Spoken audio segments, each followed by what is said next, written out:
PR Connections Radio presents.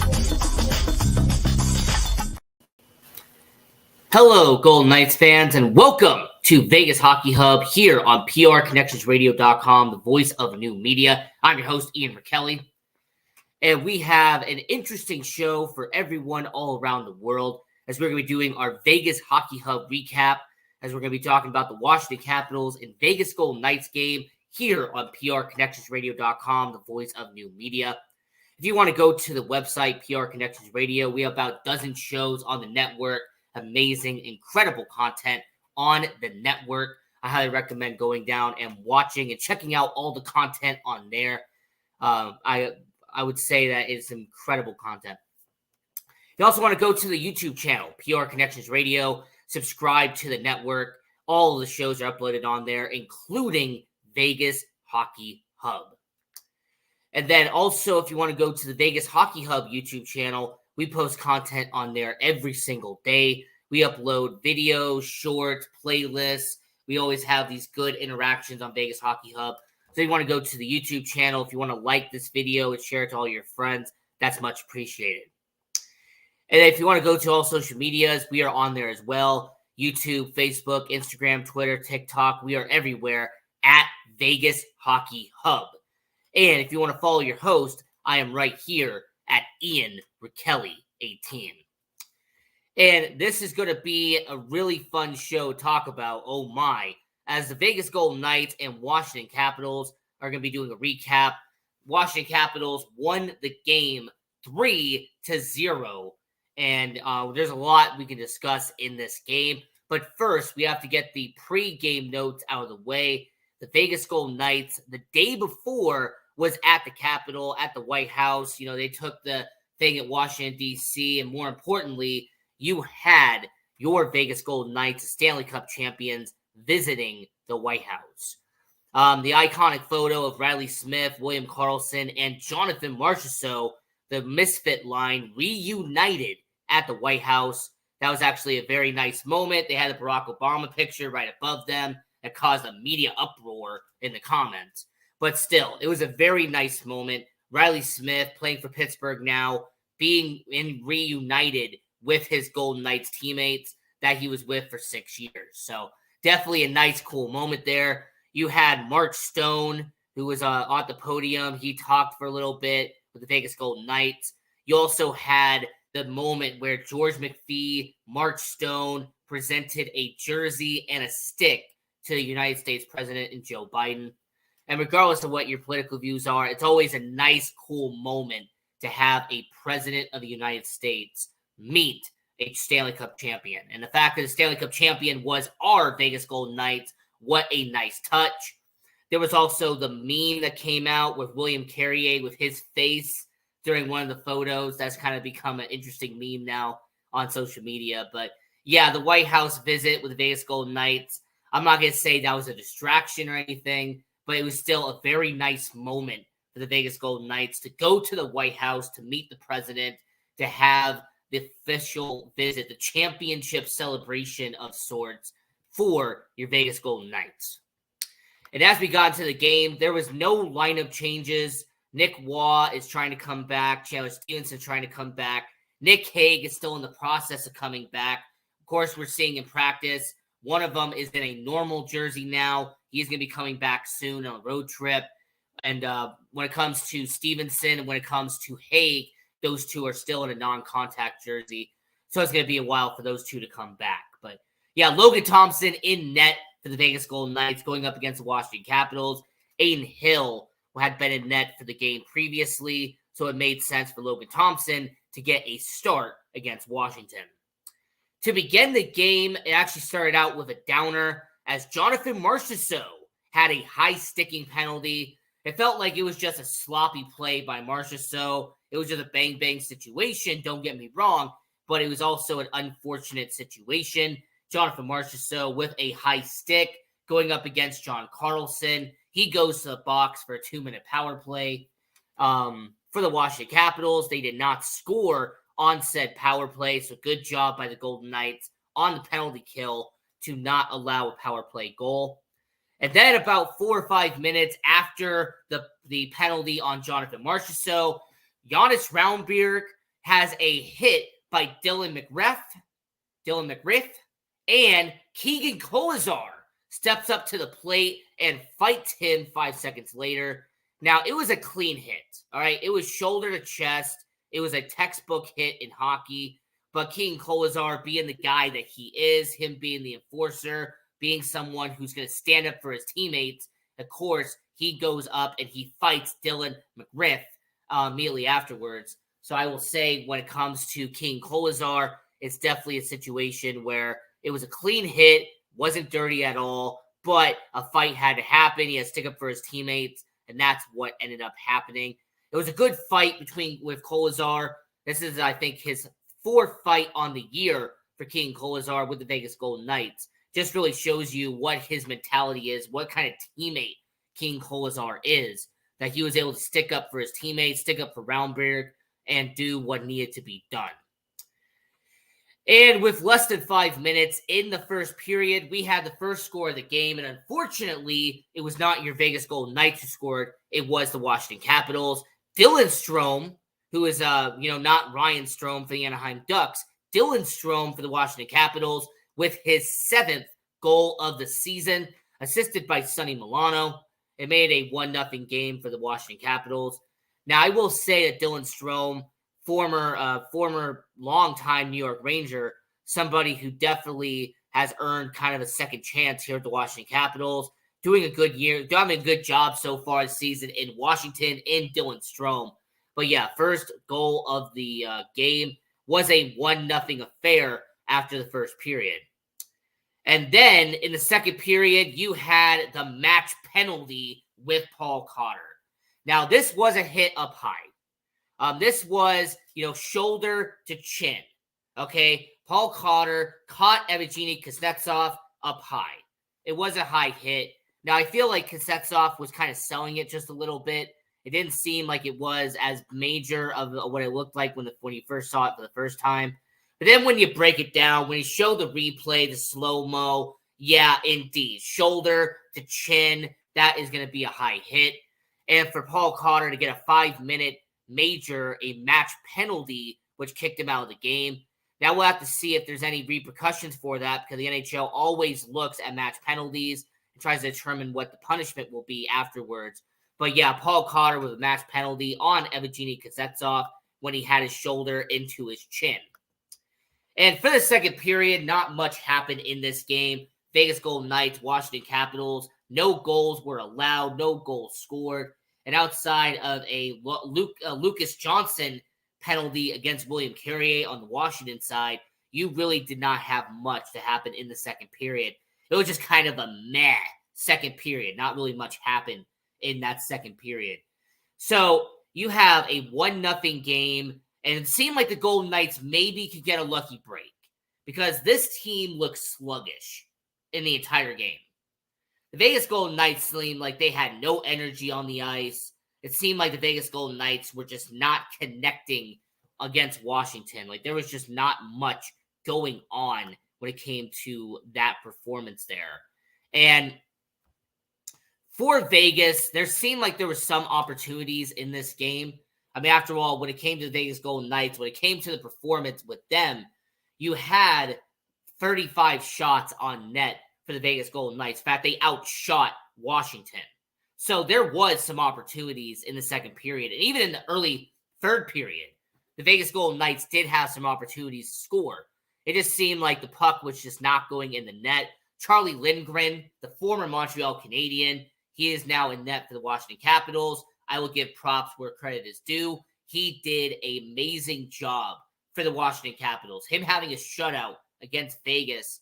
I mean, a couple of years ago, he had another incredible performance as a Montreal Canadian against the Vegas Golden Knights, only allowing 1 goal in that game. So I will say for Charlie Lindgren, good job by him. But yeah, it just seemed like the Vegas Golden Knights, the odds were just not in their favor. The luck was not on their side. It just wasn't a great game for the Vegas Golden Knights. Just not much was going on. And then with 1 minute left, that is when it just went downhill. as the Vegas Golden Knights would pull Logan Thompson, would have an empty net situation, and Connor McMichael with his 4th goal of the season on an empty net with less than 1 minute in the game. Rasmus Sandin and John Carlson to make it a 2-0 game for the Washington Capitals. And then less than a minute in the game, only a few seconds later, Beck Melanson to make it a 3-0 game for the Washington Capitals and would make it a game over for Vegas. So Washington scores 2 goals in the last minute to win the game 3-0. And yeah, this is just a game that unfortunately happened. I mean, this is a game that you kind of forget about afterwards. Outside the White House celebration, there is not much about their trip to Washington that you can talk about with Vegas. This is going to be a game that you are just going to want to scratch out of the record, just take off your memory. You're going to forget about this by the end of the year. There's nothing you're going to remember about this game. The stats from this game, the Vegas Golden Knights outshot Washington 35-31. The hits, the Washington Capitals doubled the Vegas Golden Knights in hits 18-9. And the Vegas Golden Knights almost doubled the Washington Capitals in penalty minutes. Washington had 9. The Vegas Golden Knights had 14. And those penalty minutes, I mean, heck, even the Tom Wilson play where he had a high sticking penalty against Ivan Barbashev. I know that technically was towards the end of the game, but that is just something that also happened as well. Tom Wilson being the menace that he is. In fact, Tom Wilson wanted to fight Paul Cotter after the match penalty against Evgeny Kuznetsov. So I will say for Tom Wilson, him being a menace like he always is, getting a penalty in the game. And even when you break down all of the stats from this game, I mean, the Vegas Golden Knights had a 70% face-off win percentage, which is really good by Vegas. The fact that they won the face-offs about 7 out of 10 times in the game, that should have been a win for Vegas. But like I said, they just couldn't put the puck in the back of the net. No matter what they tried to do, they just could not get the puck past Charlie Lindgren. And then you also had the power play opportunities. Vegas had 2, Washington had 3, and both teams did not score in the power play, which should really be a test on the penalty kill for both teams. Washington's penalty kill and Vegas's penalty kill did exceptionally well in this game.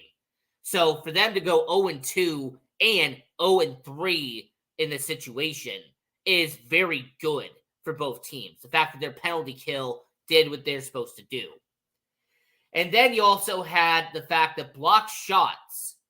Now, normally Vegas leads the NHL in blocked shots. Alec Martinez and Brayden McNabb are 2 of the best shot blockers in all hockey. But in this game, the Washington Capitals blocked 17 shots compared to Vegas' 7. So in an abnormal game, Vegas only had 7 blocked shots, and Washington had 17. So definitely an abnormal situation. Vegas Golden Knights fans, people who watch Vegas, are so used to them being the leader in blocked shots.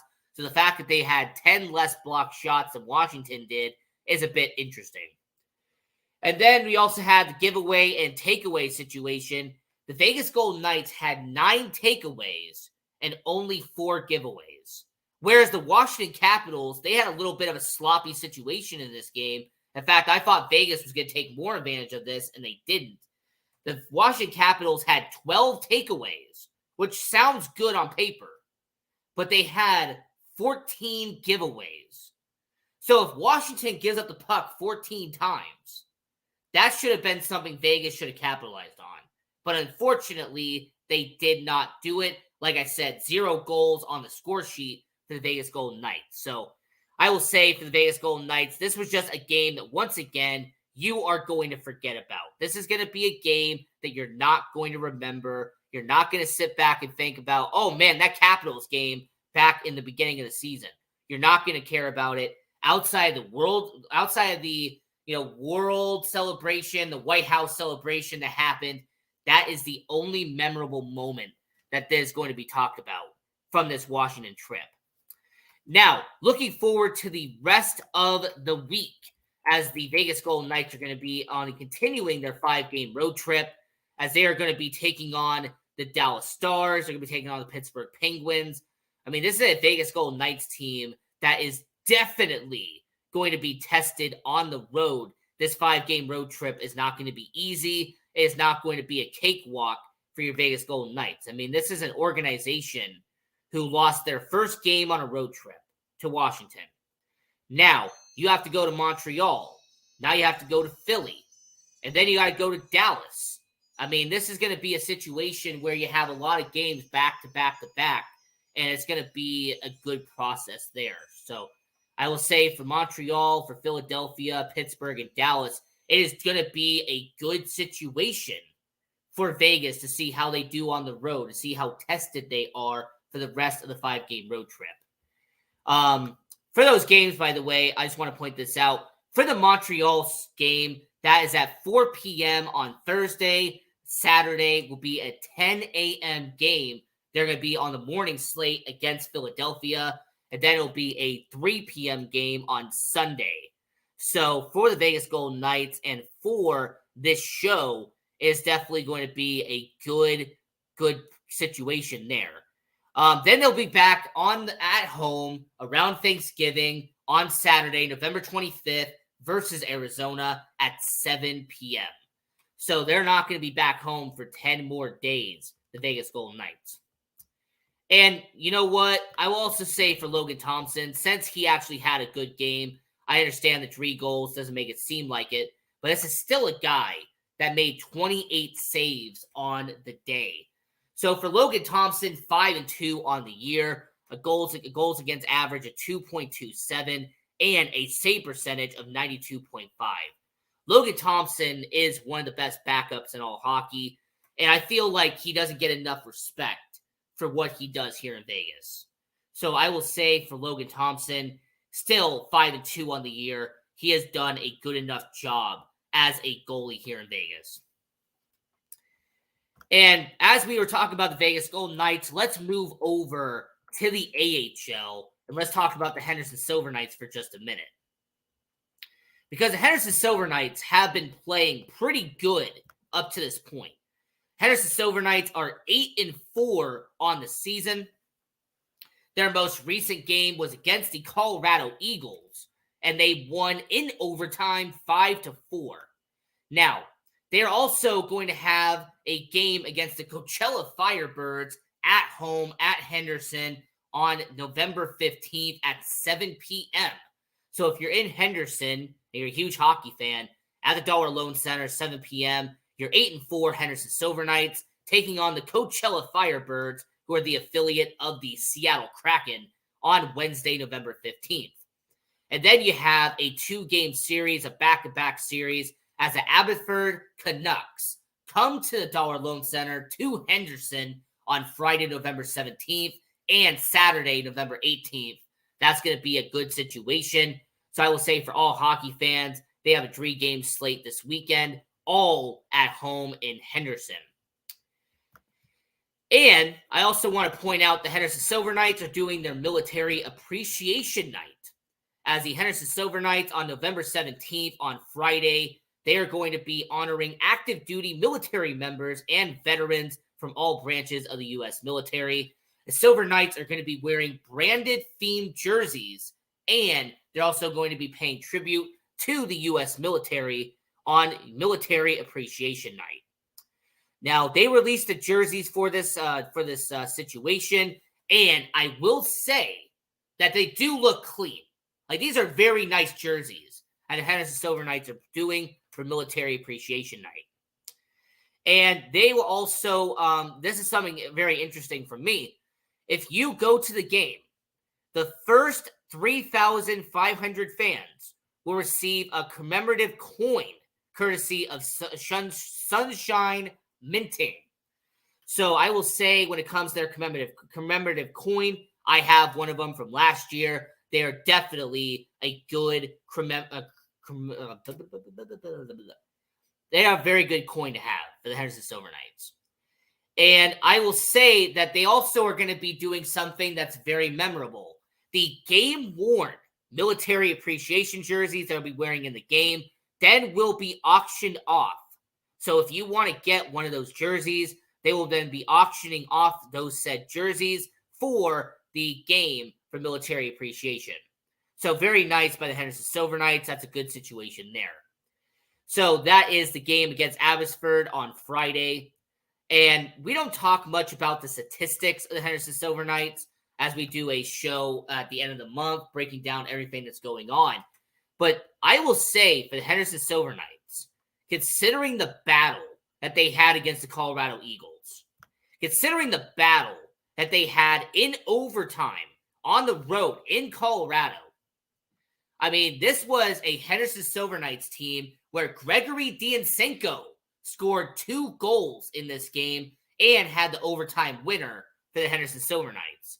Jake Bischoff got his first goal of the season, the captain of the Henderson Silver Knights, with his first goal of the season. Mason Gearston had his first goal of the season for the Henderson Silver Knights. I'm also going to point out that Sheldon Rampel has been by far the best player on this team. He has been incredible for the Henderson Silver Knights. Adam Cracknell, the former Las Vegas Wrangler, now Henderson Silver Knight, he has done a good job as well.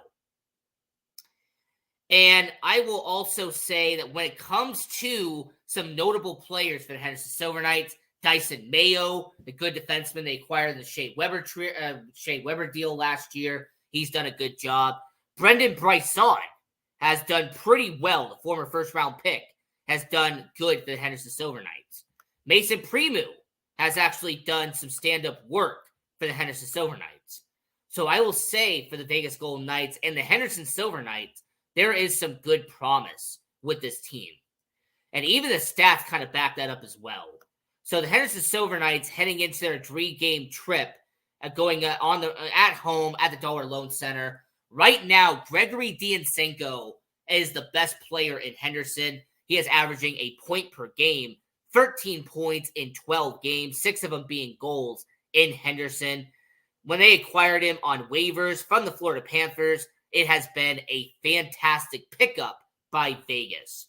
So for Henderson, 6 goals, 13 points in 12 games for Gregory Diansenko. And even the goalies are doing well. Jesper Beckman, who is a rookie, is 3-0 on the year. You also have Jari Patera, who is 5-4 on the year. I mean, his save percentage is not as good as Jesper Beckman. Jesper Beckman, 2.53. Jari Patera with a 3.39.